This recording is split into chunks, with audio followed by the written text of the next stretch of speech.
You might have heard the words credit card and charge card used interchangeably, but they're actually two different things. Okay, so we're going to talk about a charge card in a minute, but a credit card, I mean, they look the same. They're both, I mean, they look the same as a debit card or, you know, anything else. They all, plastic card looks the same even as like some of the store discount cards and everything. They're plastic cards, stick in your wallet. But with a credit card, you are allowed to make purchases against a line of credit. And your line of credit is the maximum that you are allowed to owe at any one given time, which is set by the credit card company. So you can have like a $3,000 line of credit, so you can charge up to $3,000 and pay it back down, and then charge some more, pay it back down. You just never can go over $3,000. That's your line of credit. Generally, with credit cards, the interest rates are very high, usually in the 20 to 28% range. If you have really, really good credit, they might be as low as 15%, but that's still really high interest. And then high late fees with no grace period. That's really important to note.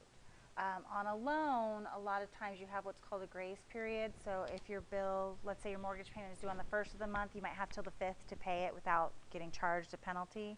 But on a credit card, there is no grace period. If it is due at 5 p.m. on the 5th and you pay it at 5:01 on the 5th, you're paying a late fee. Late fees are usually equivalent to your minimum payment amount. So then once you pay the payment, it's kind of the late fee and the payment cancel each other out, and you're exactly in the same place you were before. So you want to be really careful not to pay these late. Impulse buying is when you purchase something suddenly and you had no intention of buying it. Has anybody ever gone grocery shopping hungry? And how many things did you impulse purchase when you were you're like, okay, I need to go to the grocery store, I need to get bread and milk and turkey for my sandwiches and, you know, maybe apples or something. And you go there, you got 4 things on your list, and you come out with a cart full of chips and cookies and cake, and oh look, there's juice boxes, and I mean whatever, because you were hungry. That's impulse buying, right? Or, you know, they put all the little snacks and stuff and candy bars right there by the register. That they put them there for a reason, to increase impulse buying. When you walk in, you're standing in the register and you're bored and you're waiting for the person in front of you, and you go, ooh, Twix, shiny, you know. Credit cards have greatly increased impulse buying. I'm going to put debit cards in here too, because when we had to have cash, or when people were writing more checks, and when you wrote a check, you immediately wrote it into your check register, you had a more conscious sort of structure in your head as to how much you were spending.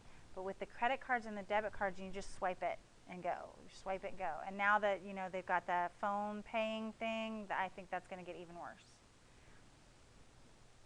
Because you don't have a connection, like a physical connection at that point to your money. And so the impulse buying is going up, which means that people need to be conscientious of this and be even more careful about their spending, because you can get in a lot of trouble this way. There are some benefits to using credit cards. You don't have to carry cash. Also, it can increase your FICO if done properly. And that's the key, if done properly. Your purchases are usually protected. So if you order something online and it never comes, and you ordered it using your credit card, a lot of times you can get your money back on those. You have records of all your purchases. Now, not the individual items, but the store and the total. So you can see kind of where your money's going, like, oh, I spent this much at the grocery store this month, and I spent this much, you know, at school, and you know, you can kind of track things that way. So that's kind of nice. And then some have reward programs. And this is the stuff that you see on the commercials with the frequent flyer miles and gas credits and cash back and all that stuff. So those are nice. Now, the drawbacks of credit card use.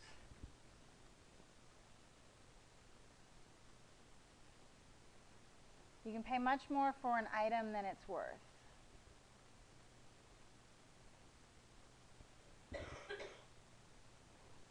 Let's say you're feeling generous and you go to take all your friends and you buy them dinner.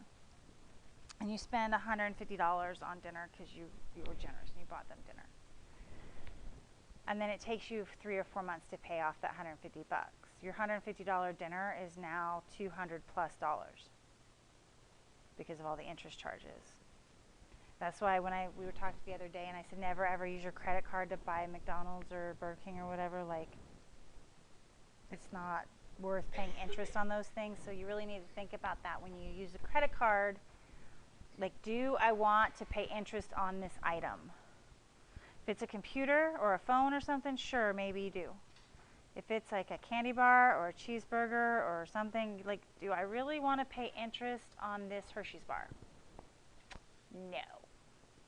You know, and you really want to consider that because it's important to take that into account. Also, credit cards can lower your FICO score. Okay, and this can happen in 2 ways, which I will put them on here.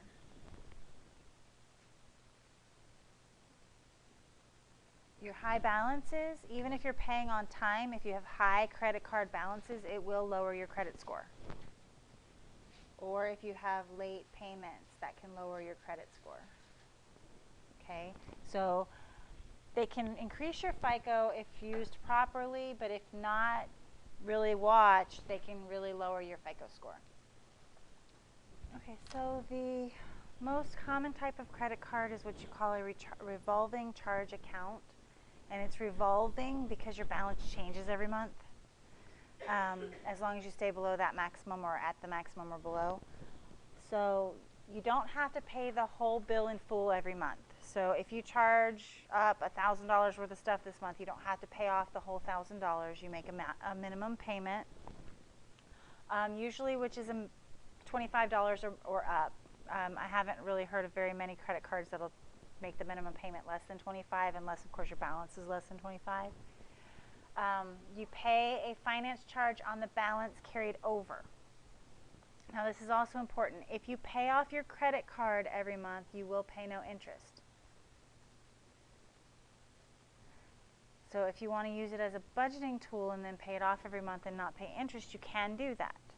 You will not build your credit that way, but you can do that. You only pay interest on a balance that's carried forward. You can stretch out payments over months or years, but if you do this, you will pay high interest. The longer you stretch stuff out, the more interest you pay on it. It's not like a set fee. You pay interest every single month. It can build up your credit if you've done correctly, yeah, which we can talk about that a little bit more. Examples of a revolving charge account or your standard credit card are Visa, MasterCard, Discover, and most of the store credit cards, like so Target, JCPenney, Sears, all those things. Okay, we have a charge card. So the credit card is on a revolving credit line and you can make minimum payments, don't have to pay off the full balance, whereas a charge card is a little different. It's kind of on a credit line. You can make purchases, but you have to pay it off every month in full. So you can't carry a balance over. If you don't pay it off in full, there's really, really expensive penalties. Okay. Examples are American Express, Diners Club. Probably you guys have never seen anybody use a Diners Club. It's not very common in these kind of areas, but like I think it's more common in big cities, like New York or something. The Truth in Lending Act protects you if your card is lost or stolen. It is your responsibility to notify the credit card or charge card company. If somebody makes purchases before you notify them, you will have to pay a maximum of $50 towards those purchases because you didn't notify them in time, I guess. That's like your penalty for not notifying them quickly enough. But once you've reported it, you're not responsible for anything. So if you report it before somebody uses it, you don't have to pay anything. If you report it after somebody else has used it, you have to pay a maximum of $50. And a lot of places will even waive that. It's just that the law says you have to pay a maximum of $50. The credit card company, yeah, because you didn't notify them in time. Really? Mm-hmm.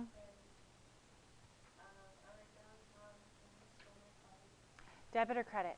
Debit. Different act, different law. This is a credit card law. Yeah, so with the credit card law, if somebody uses it before you report it, you can be charged up to a maximum of $50. Right. Yes. Now with the Fair Credit Billing Act, that is to protect you from errors on your monthly statement. That's not to say that there will not be errors on your monthly statement. That can happen. But if there is an error on your monthly statement, this act means that they have to fix it. So it's, they can't just be like, oh, well, you still owe us this money. Like, they have to correct it. Okay. A debit card, not a credit or a charge card, but it works like one. You go and you swipe it and you make your purchases, but they come directly out of your checking account, so there's no interest, no finance charges. The only charges you can get from a debit card is if you use it and you didn't have money in your account, and then you get charged a NSF fee. And this is the act that would have protected you. It's the Electronic Funds Transfer Act. It protects debit card users from unauthorized use of their cards.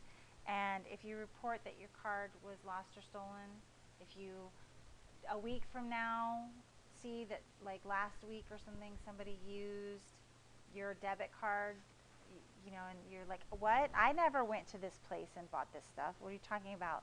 This act protects you, and you are not responsible for those purchases. Now, they will launch an investigation to make sure that it wasn't you and you're not like lying now.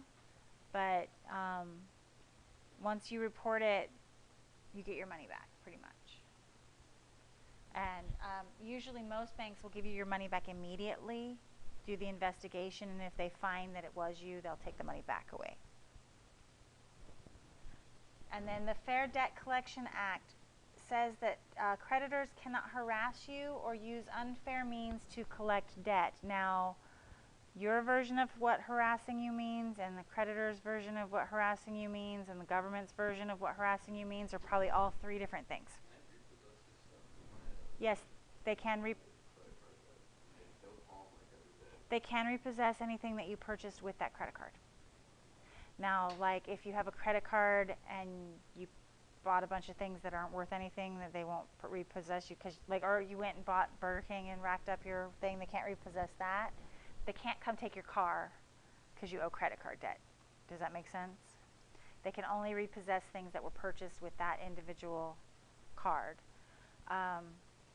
They cannot call you at your place of employment if you tell them. Now, if you never tell them that, then they can call you.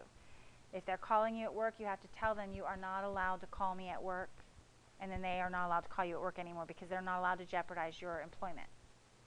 They cannot show up at your house. Okay, so they can't come banging on your door trying to get money from you. They can, however, call you 20,000 times a day between 8 a.m. and 9 p.m. in your own time zone. They're not allowed to call you after 9 p.m. and they're not allowed to call you before 8 a.m. And actually, I think there is a limit. I think they're only allowed to call you twice a day or something like that. I'd have to reread the law. But like I said, there's a difference between what you would consider harassing. Like I told you not to call me ever again, but they call you the next day. That's not harassment. They're allowed to call you. It's just they're only allowed to call you between 8 a.m. and 9 p.m. They're not allowed to call you at work if you tell them that they can't call you at work. They cannot show up at your house. They cannot threaten you. Things like that. Now they will. Frank lost his credit card at a local mall, and he notified the creditor before, key word there, before the card was used. However, later that day, somebody found the card and bought $700 worth of hockey equipment. How much does Frank have to pay? $0, right?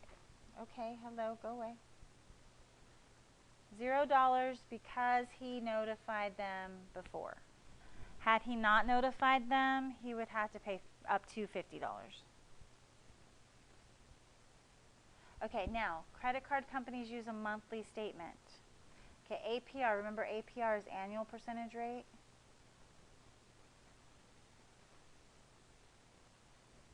Okay, we have to convert to a monthly percentage rate, which I'll call MPR.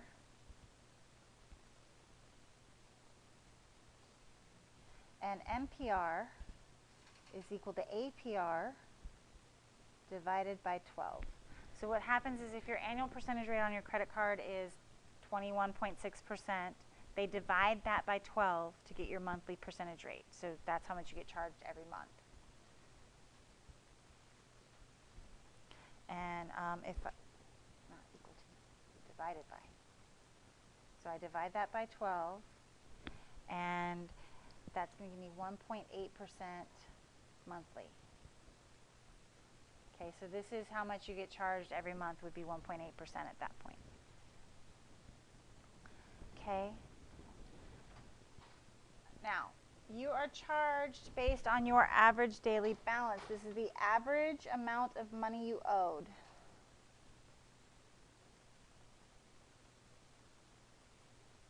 Per day of the billing period.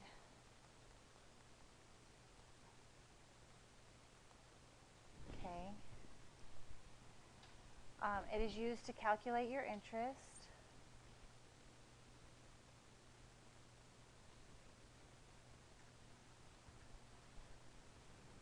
Okay, and it is the sum of the number of days times balances divided by days in the billing period. And that does not make any sense right now, but it will in a second.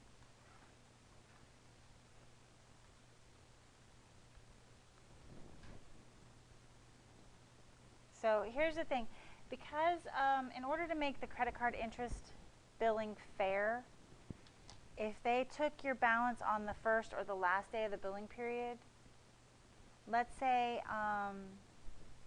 we'll just say it's an actual the 1st and the 30th of the month, okay? And let's say on the 1st of the month you only owed $25. And let's say for the entire month you only owed $25, and then they're going to do the calculations on the 30th. And what if on the 30th you went and bought a big screen TV and now you owe $1,000?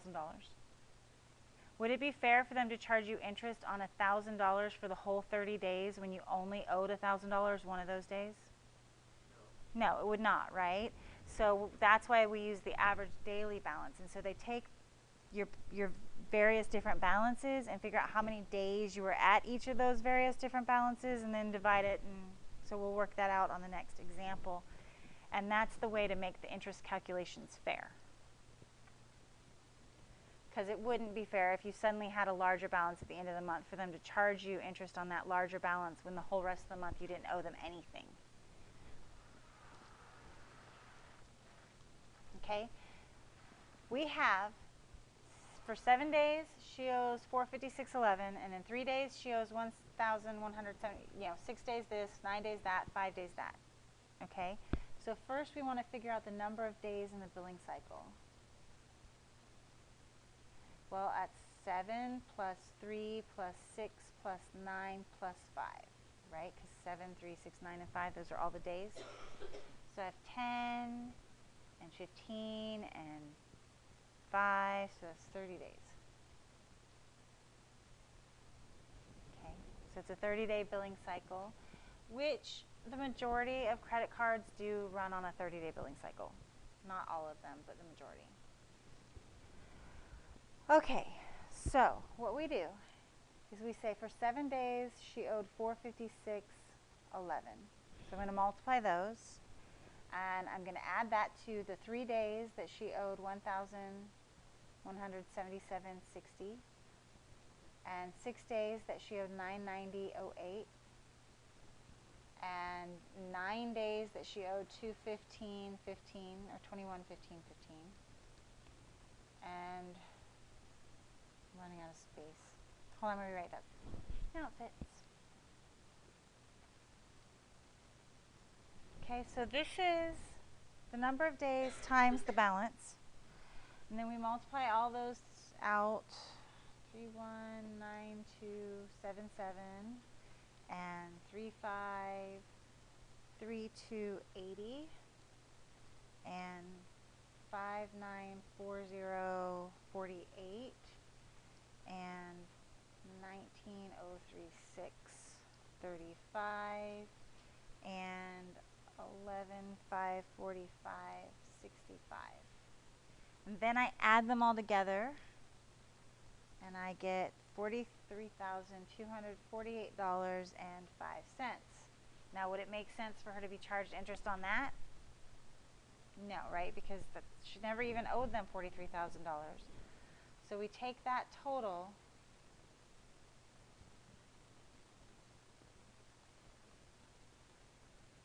and we divide it by 30 days, because that's how long the billing cycle is. That's how many days we were talking about.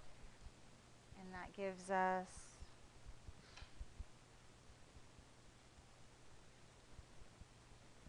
her average daily balance. Okay, so yes, there were days that she owed less than that, but there were days that she owed much more than that. So she's being charged on the average.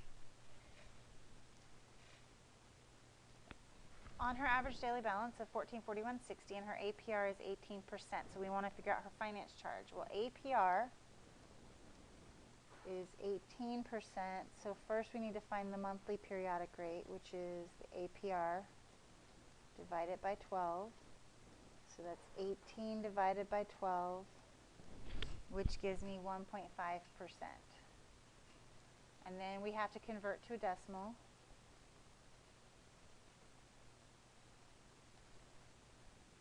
So I'm going to move this 2 places to the right, left. That's what I meant. So I have 0.15 is what I'm going to multiply by.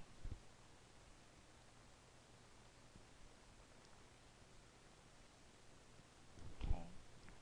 Then I take her daily balance, so her finance charge will equal her average daily balance times her monthly periodic rate.